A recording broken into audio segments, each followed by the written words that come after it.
And of course, hair loss isn't just an issue for females. Many men struggle with baldness and are seeking solutions like hair transplants.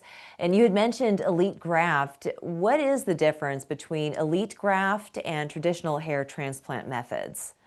So that's a great question. Both my men and women who are experiencing hair thinning and hair loss are now looking for alternatives on what they can do. And there is a difference between a traditional hair transplant and a more advanced technique, such as elite hair graft. The traditional method is kind of think of that as like your typewriter. It's, traditional, it's barbaric, it's painful. We're taking out literally in the back of the scalp, a strip of hair. We're stapling that together, suturing it closed. We are leaving these telltale linear scars in the back. It's painful. It's got a longer recovery.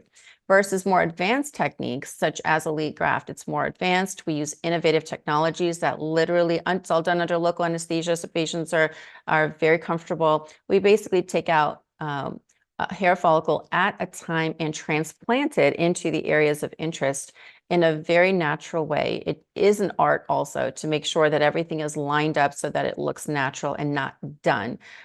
It's my men get it done, and I check up on them all the time to see how they're doing because it's my men that I worry more about the pain factor than my women. And whenever I walk in, they're literally comfortable or they're snoring, sound asleep, and I can tell that they, had a great experience and they're very, very comfortable.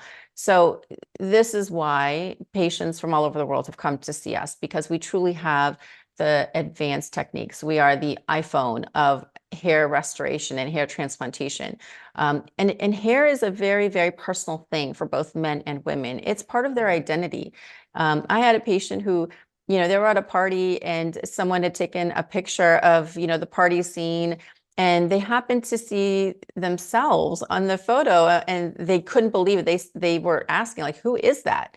And their friend said, well, that's you. And he had no idea that he had lost so much hair Oh. volume in the back. And he was literally in our office the very next day. But that's how important it is for both men and women. It's their pride, it's their identity, it's what they know. And especially if they've had, you know, thick volume and luscious hair all of their life. So it is a big deal.